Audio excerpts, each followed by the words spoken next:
What is the point of having good economics when you can't even have your own people to be served by cheap labor? Hello, what's up, guys? This is V, the Crusade, coming up with another video on nationalism. If you haven't seen my previous videos, I highly suggest and recommend you guys do check them out. I talk and discuss different topics on the subject matter, such as patriarchy, feminism, immigration, foreign invasion, and vice versa. Libertarianism. That sounds familiar, doesn't it? Well, you may have heard that word when you were in middle school, say 7th or 8th grade. This was probably back in the time when Obamacare and everything related to Obama was at its peak. And your friends probably would say something in the lines of, "Oh, I identify as a libertarian." But what does that word mean? Well, let's take a step back, shall we? So, libertarianism is the idea of having economic freedom and autonomy with little government interference. Well, what does that mean? Let's take a look at its historical context. So, the word libertarianism literally translates to liberty from oppression and control. But this oppression and control must have come from somewhere. Well, ladies and gents, the word libertarianism originates from the Enlightenment era from you know who, John Locke. So you were probably taught in school ideas of the Great Enlightenment era. So people like John Locke or Adam Smith comes into play, or Isaac Newton, who discovered the different laws of gravity and physics. So I could go on with that, but to be brief, it originated with people like John Locke, who strongly affirmed ownership and private property. And with that comes the freedom of individual economic growth. In practice, it would look something more like just having and running your own business with little interference and influence from the landowner or little influence from the government. It came from a time where England was going through a civil war. At the early mid of the 17th century, King Charles I increased tax to fund ship money, which is money that restored naval numbers and military presence on the shores surrounding each county of the Isle. This angered people because he ignored Parliament's opinion, and those in the lower class were negatively affected by his decision. John Locke was caught in the midst of this political tension between the king, his royal subjects, and the rest of the population. He, and like many others who suffered greatly from this act, this decision, this choice, where the king put himself above everyone else, above even the government, even parliament. And so that is the context of where libertarianism comes from. However, I will say that despite this, the context of this tension is heavily dismissed and ignored. The Enlightenment ideas that befound the libertarianism historically only served the English people and not for anyone else. Certainly, neighboring European countries like France and Spain may have been affected by the ideas. However, it doesn't detract from the fact that libertarianism was really meant for the white people. Nowadays, libertarianism is practiced at the expense of degenerating and reducing the white population representation demographically. So, the West, as you can see, is going through major changes demographically. Like you can see, like the recent news with Spain and its borders, like people coming on the shores, all these non-Spaniards just walking in mass by the thousands, and it's insane. It's literally insane how many people are coming into the country.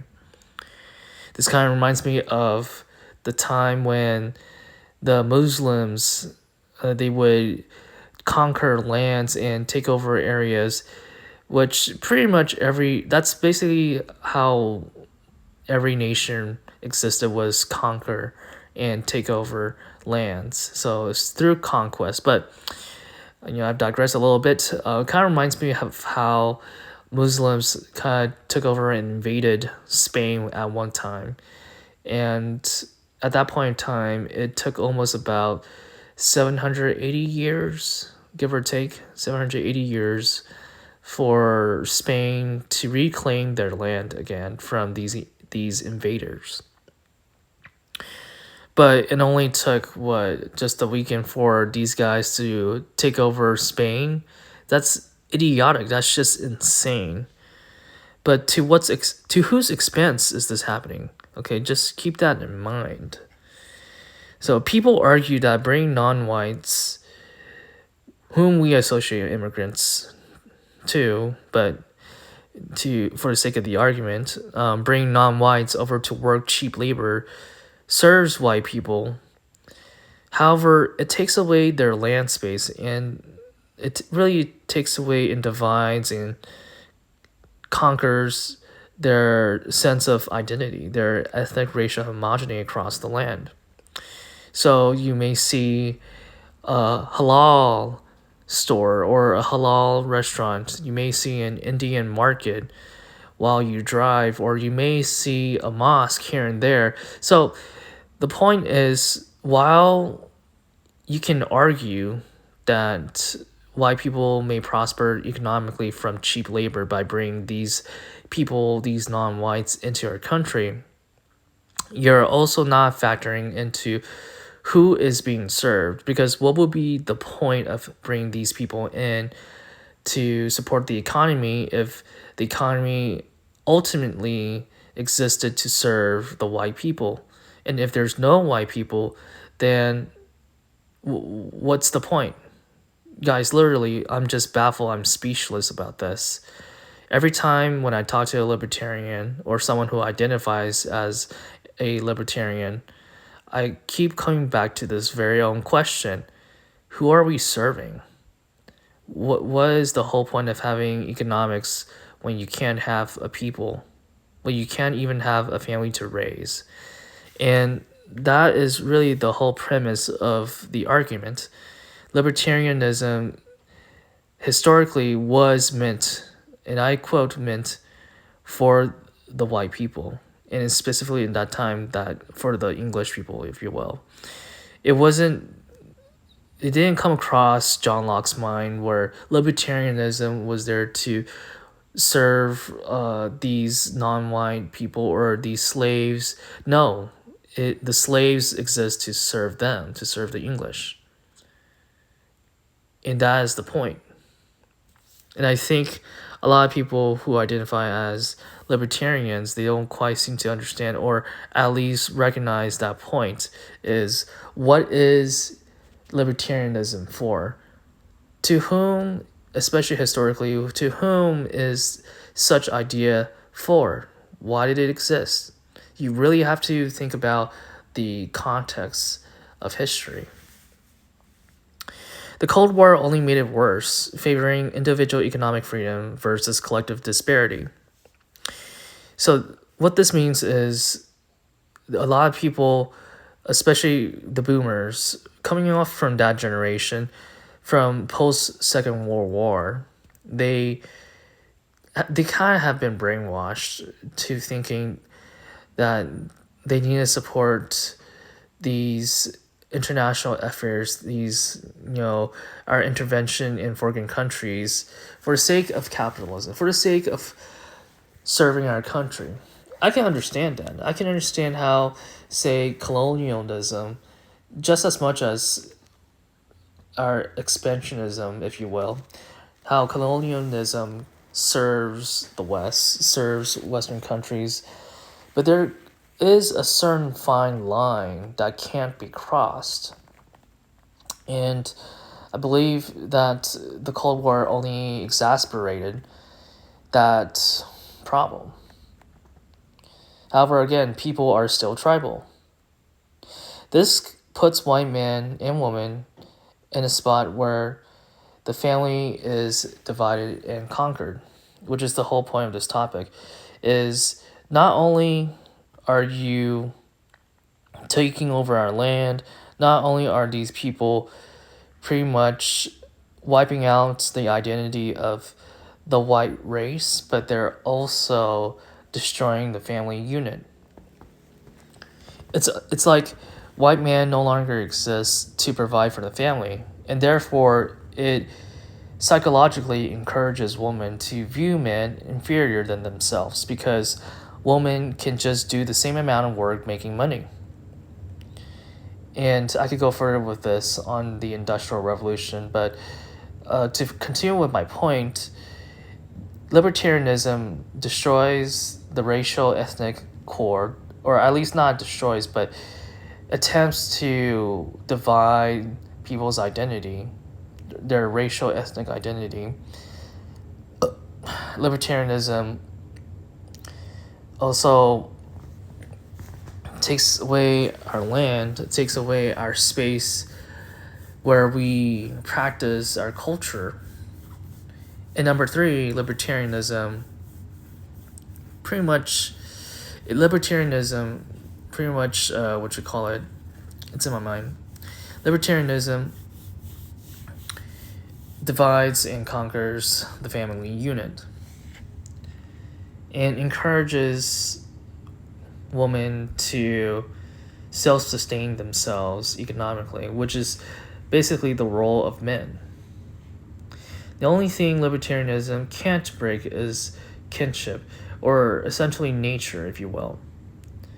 So we see this with people, with a lot of, pretty much anyone and everyone, but we see this where even though you have all these immigrants coming into our countries, even though you have a diverse group of people here living in this space and that space, they're kind of spread out. Essentially, you're not going to have blacks with whites together. You're going to have blacks with blacks, whites with whites. You're going to have Muslims with Muslims. You're going to have Indians with Indians. You're going to have Southeast Asians with Southeast Asians. Like, everyone's already tribalized and grouped up together. And everyone's already supporting and voting for their own in-group. So why couldn't we? Why can't the white people do that? Like, every time when any white person decides to speak up, to voice their concern, to favor their own people, it's almost like a slap in their face, and people get dismissed all the time. It's just nonsense. It's baffling. And this is no joke. This is not something new. This is not something that people just come up with right now and there. No, this is a very deliberate attack on white people to take over their land, to take over their space, to take away their identity. So what can be done?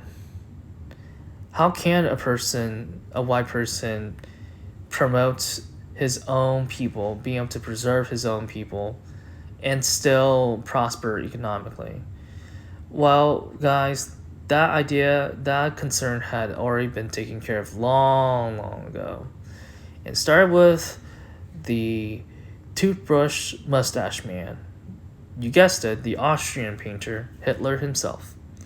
So National Socialism, or Nationalist Socialism, if you will. So what is that? What does that even mean? Well, what does national mean? Well, we already discussed that. National meaning the people, the ethnos, the group of homogenous kin who have historically and over the test of time survived together. Okay, so that's national. What's socialism? Socialism is the control of people's economics to some varying degree, in such a way where business owners do not have exclusive total control over their own business. and instead there is some restrictions applied to limit how much and what a businessman or a businesswoman, if you will, but a businessman can do. This is more of like a response to the Industrial Revolution, but I kind of digressed a little bit. National Socialism, what is that? When you put those two words together, what does that even mean? It means, it's basically, when you think about it in its exact sense, it's more like capitalism with an ethnicity bounded mentality. So, in other words, you can practice capitalism, but you can't practice it in such a way that will inherently violate or, say, harm or damage your own people, such as immigration. Like, you can't really bring these non-white people over to your country, because even though economically that will serve the system of capitalism, it will also at the same time be at the expense and cost your own people their identity, their family unit, their sense of autonomy, their cultural belonging, if you will.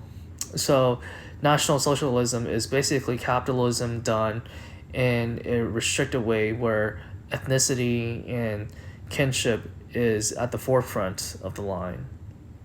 So, you can practice capitalism so long as you do not act in a way that will harm your own people, your own ethnic people, your blood. So that is the answer to libertarianism. It's not communism, it's not Marxism, it's not just straight up socialism, if you will. It's not any of those. It's just National Socialism. If you haven't seen my previous videos, please check them out. I love discussing these topics, and I highly enjoy bringing more of these educational videos to my channel. If you're not like and subscribe, please do so for more content. Peace.